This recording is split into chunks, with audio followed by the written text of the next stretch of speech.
Bonjour à tous, c'est Yuna, j'espère que vous allez bien. On se retrouve aujourd'hui pour la vidéo achat manga du mois d'octobre, pardon. C'est parti. Et pour octobre, j'ai 13 nouveaux mangas à vous montrer. 12 que j'ai acheté, il y en a un qu'on m'a offert encore. Merci beaucoup pour ce cadeau. Du coup, il n'y en a pas tant que ça. J'avoue que j'ai pas non plus pu en acheter beaucoup au mois d'octobre. Et je vous préviens d'avance que pour le mois de novembre, je vais pas en acheter beaucoup non plus, voire très peu. Je ne suis même pas sûre de vous faire une vidéo achat manga. Parce que si j'en ai que 4-5 à vous montrer par exemple, oui, ça risque d'être ce chiffre-là. Je suis pas sûre que ce soit très intéressant, donc peut-être que ça attendra décembre et que je vous ferai novembre-décembre, on verra bien. Mais je préfère vous prévenir d'abord. N'hésitez pas dans tous les cas, si vous voulez savoir quand même qu'est-ce que j'achète, à me suivre sur Instagram, parce que c'est là-bas principalement que je montre tous mes achats, etc. Sachant qu'en plus, il y a quand même 2 collectors en novembre que je vais prendre, donc je vous ferai dans tous les cas un petit short ou réel, etc.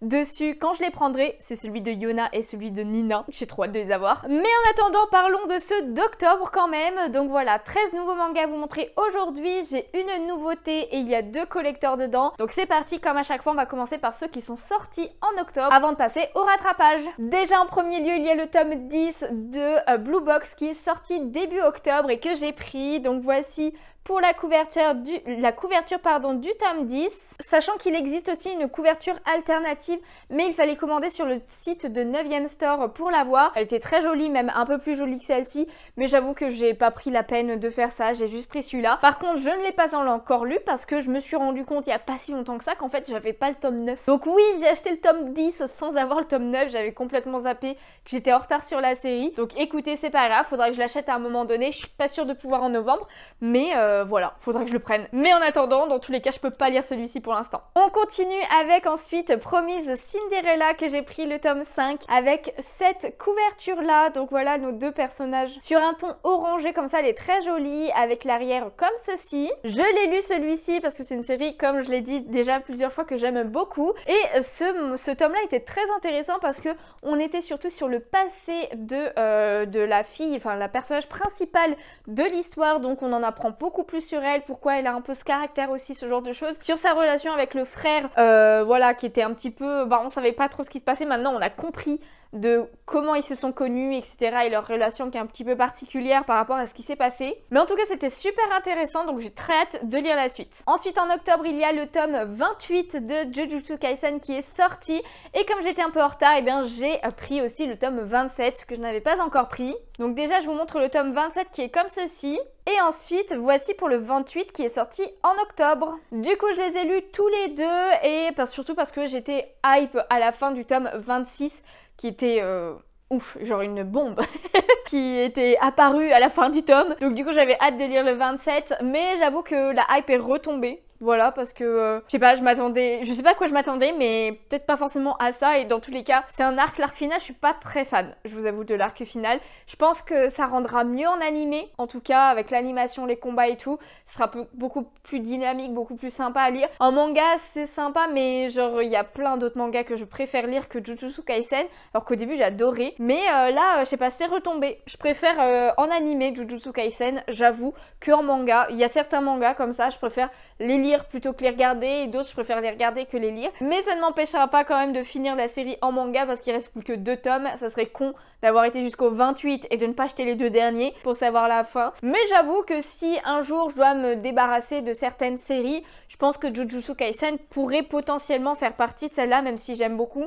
Comme je vous disais, je préfère regarder l'animé. On continue avec un que j'adore en ce moment, c'est Remember Me. Il y a le tome 4 qui est sorti au mois d'octobre avec cette très jolie couverture sur un fond violet et tout, j'aime beaucoup. L'arrière qui est comme ceci. Ça, c'est vraiment une histoire que j'aime trop en ce moment, genre je m'empresse de lire le tome à chaque fois qu'il sort. J'adore nos 2 personnages principaux, même les quelques personnages qui gravitent autour d'eux, ils sont très très cool. J'aime beaucoup leur relation, la romance qui évolue entre eux, qui est assez particulière parce que elle l'aime depuis le début, mais parce qu'elle est revenue dans le passé, etc. pour le sauver. Alors j'avoue que l'enquête un petit peu sur pourquoi il meurt, etc., normalement, elle est un petit peu en stand-by. C'est surtout centré sur la romance, ces 2 derniers tomes, j'ai envie de dire. Mais écoutez, c'est aussi sympa, je pense qu'on reviendra dessus. Il y aura des éléments déclencheurs là-dessus, forcément, qui reviendront. Mais voilà, j'aime beaucoup l'univers magique, en plus, à l'école, etc. Donc c'est genre le style que j'adore. Et on arrive au premier collector qui est sorti en octobre et c'est tout simplement le tome 15 de Spy X Family qui est sorti dans cet incroyable cartable. Franchement, j'adore à chaque fois les collecteurs de Spy Family, ils font des trucs trop cool. Donc je vous le montre d'un peu plus près, mais voici le coffret à quoi il ressemble, c'est tout simplement le cartable d'Anya. On a l'arrière qui est comme ceci avec les bretelles, bon c'est tout plat hein, forcément, mais voilà, on a quand même les petits reflets au niveau de Spy Family, des bretelles et tout qui brillent. Sur le côté, je sais pas si vous verrez bien, mais on a le petit porte-clés qui est là avec le petit mouton. Pour son amitié avec Becky, j'adore le petit détail. Et là, Spy Family, tome 15, etc. Et du coup, bah, il s'ouvre tout simplement comme ceci. Et il y avait tout ce que je vais vous montrer à l'intérieur. Là, pour l'instant, forcément, j'ai tout vidé. En premier lieu, vous vous doutez bien qu'il y avait le tome en lui-même. Donc voici pour le tome 15 avec cette couverture particulière pour le collecteur qui fait vraiment toute la jaquette. Donc voilà, c'est une grande illustration comme ça, elle est vraiment très cool je trouve. Et voici d'ailleurs la couverture de base. D'ailleurs, c'est pas une couverture réversible comme vous pouvez le voir, c'est vraiment une double couverture. D'ailleurs, l'histoire se concentre vraiment sur cette dame-là qui est l'intendante de Becky. Donc on en apprend plus sur son passé, sur comment c'était pour elle avec la guerre, etc. Sur aussi sa relation avec le prof d'Anya, de Damian, Becky et tout. C'était ultra intéressant, ça change un petit peu, voilà, c'est une petite histoire un peu annexe, mais ça permet de comprendre un peu le caractère de certains personnages secondaires et ça c'est plutôt cool. On a quand même des histoires avec Damian, Anya, etc. qui avancent. On a aussi pas mal vers la fin aussi sur Melinda, la mère de Damian, à qui on en apprend plus sur elle vers la fin. Franchement c'est cool de savoir, de s'intéresser un peu plus à cette famille qui est vraiment atypique. Il y a un passage dedans, tu dis ouais bon j'aimerais pas être dans cette famille hein, clairement.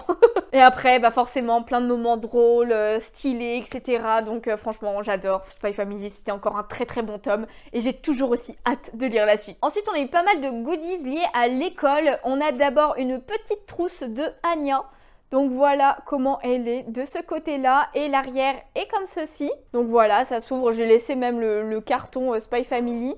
Mais ça se trouve comme ça avec la trousse qui s'ouvre. Alors par contre, elle est en tissu, mais je suis pas très fan du toucher. Genre vraiment, je suis pas très fan.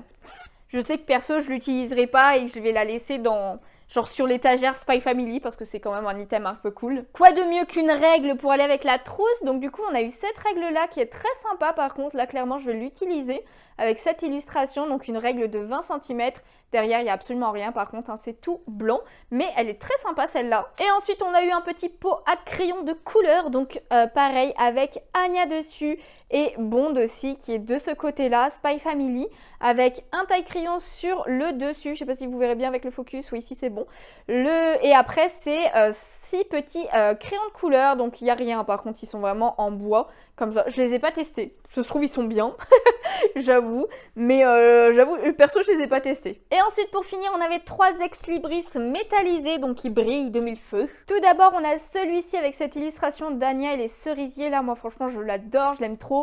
Et en plus à l'arrière nous avons ce côté-là qui est mat, hein, c'est pas métallisé pour le coup, mais avec cette illustration. Ensuite on a aussi cette illustration qui brille comme ça, qui est assez cool sur un fond jaune, et l'arrière avec la petite Anya. Et en dernier on a cette illustration sur un pont avec les petits canards en bas, la Anya qui les regarde, qui les montre du doigt, et l'arrière qui est avec la petite Becky. Et pour finir dans le collector on avait ces 2 petits pins, donc un petit pins avec la tête de Anya là qui est trop drôle et avec son doudou, je ne sais plus du tout comment il s'appelle, mais voilà, petit pins. Après rien à voir avec le collector, mais comme j'ai acheté un tome de Spy Family et que c'était les 5 ans de Spy Family, eh bien on a eu des petits goodies, donc il y avait le choix entre 3 marque-pages et j'ai pris évidemment celui d'Anya avec cette illustration, donc le 5 en ballon. Donc il y en avait une illustration avec Damian et une illustration aussi avec Becky, et moi j'ai choisi Anya évidemment. Avec on avait aussi cet ex-libris, donc voilà, qui reprend l'illustration avec les autres personnages, etc. Franchement, c'est assez cool, j'aime plutôt bien. Il y a aussi des fonds d'écran, donc si vous voulez scanner ceci, n'hésitez pas pour avoir des fonds d'écran Spy Family. Et en dernier, un petit calepin d'autocollant qui est trop stylé. Alors déjà, l'illustration de devant est trop belle aussi. Bah, on retrouve les mêmes hein, pour les 5 ans, mais j'aime beaucoup. Et du coup, quand on ouvre, eh bien, on a 3 post-it différents. Donc, un post-it Anya, un Lloyd et un Yor. En plus, il y a quand même pas mal de post-it à l'intérieur. Et au-dessus, eh bien, on a les hiragana et les katakana. Si vous avez envie de les apprendre, c'est fait pour. Donc franchement, moi ça, j'adore parce que je suis trop fan de post-it. J'utilise des post-it tout le temps pour tout et n'importe quoi. J'ai plein de calepins, de bloc-notes et tout. Donc ça, j'adore. On change totalement de registre parce qu'après est sorti After God, le tome 8. Et d'ailleurs, c'est la dernière sortie du mois. Pour moi, après, c'est que des rattrapages. Donc voici pour la couverture en elle-même qui est très orange, comme vous pouvez le voir. Et la suite qui continue comme ça. Chaque fois, c'est une couverture entière hein. Je l'ai lu celui-ci et franchement c'était pas mal du tout. Je peux pas trop en parler maintenant de toute façon de After God parce que tout ce que je pourrais dire serait du spoil. Donc moi tout ce que je peux vous dire c'est lisez-le. Si vous aimez un peu les intrigues, le paranormal, que vous n'avez pas peur des combats ou du un petit peu gore de temps en temps, c'est pas... Enfin, il n'y a pas vraiment de gore, mais il y a des choses qui sont un peu dérangeantes quand même, mais qui sont largement supportables, genre vraiment... ça va même plus limite vers le stylé que autre chose. Mais c'est un peu starbé, hein, les persos dedans sont un peu starbés, l'histoire est un peu tirée par les cheveux, etc. Mais il y a plein de plot twists qui sortent un peu partout et auxquels on s'y attend pas. Il y en a pas non plus trop, mais ils arrivent au bon moment, c'est vraiment bien écrit. Les personnages sont loufoques, on s'attache à certains et après on se rend compte que fallait mieux pas s'attacher à eux. Et l'intrigue est vraiment, même s'il y a eu plein de questions qui ont été répondues entre guillemets, il en reste plein d'autres. Donc j'ai hâte de savoir la suite de l'histoire. Faudra que je vous en parle un peu plus précisément de After God. En tout cas, pour ma part, j'ai quand même pris le tome 110 pour un petit rattrapage parce qu'il était sorti le mois au mois de septembre, si je dis pas de bêtises, je crois que c'était fin septembre. Donc voilà, le tome 110 avec la couverture métallisée, c'est pour ça qu'elle brille comme ça, pour le premier tirage. Pour info, je ne l'ai pas encore lu quand même, parce que je suis un petit peu en retard sur la lecture de One Piece. Je crois que je dois être à 3-4 tomes de retard, mais ça m'étonnerait que je le mette dans ma pile à lire de novembre. Voilà, pour l'instant, je suis plus sur autre chose. One Piece, je mets un petit peu en pause. Un autre rattrapage que je n'ai pas encore pris le temps de lire, c'est le tome 4 de XXX Holic, qui était sorti aussi le mois d'avant, donc en septembre, avec cette couverture orange et les 2 filles donc de la collection Clamp Universe. Je pensais que je l'avais lu d'ailleurs, mais pas du tout. Donc lui par contre il sera sur ma pile à lire de novembre, que je vais pas tarder à faire d'ailleurs parce que je l'ai toujours pas écrite alors qu'on est déjà le 5 novembre ou le 6. On est le 5 ou le 6, je sais même plus. Dernier rattrapage pour ma part, c'est le tome 18 de Shadows House que je n'avais pas encore pris le temps d'acheter tout simplement. Donc voilà, avec cette couverture qui est vraiment très sombre et un petit peu glauque. J'ai pas encore pris le temps de le lire non plus, mais lui aussi ça sera lu en novembre parce que c'est une série que j'adore, qui est d'ailleurs juste là avec moi. Faudrait juste que je revoie un petit peu le tome 17 parce que même si je l'ai lu à sa sortie, je sais plus trop ce qui s'était passé. Et le dernier rattrapage avant de passer à la nouveauté que j'ai acheté qui est sortie en octobre, et bien c'est tout simplement le manga qu'on m'a offert qui est pas un manga finalement, mais un webtoon. Et c'est le collecteur de Seule la mort attend la vilaine, le tome 7 qui était sorti cet été si je dis pas de bêtises. Donc un grand merci à Kilala encore pour ce cadeau d'emménagement. Bref, je vous montre le packaging du collecteur quand même avec cette illustration qui est juste incroyable, elle est vraiment trop belle. On a l'arrière qui est comme ceci d'ailleurs avec tous les goodies qu'il y a à l'intérieur. Alors déjà c'est pas écrit dans les goodies du collector à l'arrière, mais j'ai eu 2 marque-pages dedans. Alors je ne sais pas si c'était fait exprès ou pas, mais du coup de 2 personnages, on a notre héroïne principale Pénélope, et là apparemment elle s'appelle Yvonne Eckhart. Mais je vois plus qui c'est, alors peut-être que je l'ai pas encore vue justement qu'elle arrive dans le tome 7, mais très stylée, et en fait on a leur descriptif derrière. Donc voilà, 2 petits marque-pages qui sont plutôt cool. Ensuite, on a un ex-libris dedans avec cette illustration qui est vraiment très stylée de Pénélope et du prince. Franchement, j'adore. En plus, elle est vraiment très grande pour le coup. On a aussi eu 3 magnettes qui sont trop stylées. Déjà, on a celui-ci qui est vraiment très stylé. Ensuite, on a le prince aussi, franchement, j'adore. Et évidemment, on a Pénélope qui est trop belle. Et le dernier item, c'est un puzzle. Donc un puzzle qui était déjà fait. J'imagine qu'il est fait pour tout le monde. Donc je pourrais le défaire. Ah, il y a une pièce qui est tombée. Et en plus, je la retrouve pas. Elle est où? C'est bon, je l'ai retrouvée. Donc, j'essaye de vous le montrer, le puzzle, parce qu'il est fait. Mais du coup, c'est avec cette illustration-là. Donc, pareil, Pénélope et le prince, qui est vraiment très stylé. Donc, voilà, des grosses pièces de puzzle quand même. Je pense que vous voyez un petit peu le principe. Là c'est derrière une feuille pour le tenir un petit peu, mais très stylé, j'adore les puzzles en plus moi. Bon après là du coup j'ai pas eu l'occasion de faire moi-même le puzzle, c'est un peu frustrant, mais je peux l'enlever et le faire moi-même quand même. Donc peut-être que je le ferai, mais écoutez pour l'instant je le laisse comme ça. Et évidemment il y a le tome dedans, donc il n'y a pas de jaquette réversible ou ce genre de jaquette collector hein, dans ceux des webtoons. Mais du coup voici la jaquette du tome 7 qui est vraiment très très belle. Comme d'habitude, d'ailleurs le tome est super épais, franchement il est lourd même. Il est vraiment super lourd. Je n'ai pas encore pris le temps de le lire parce que du coup je l'ai vu vraiment il y a très peu de temps, mais il sera dans ma pile à lire de novembre, ça c'est sûr. Du coup on arrive au dernier manga dont je vais vous parler aujourd'hui. C'est une nouveauté du coup qui est sortie en octobre. Et plus précisément c'est un shoujo et il s'agit de celui-ci, Not Just a Pretty Face.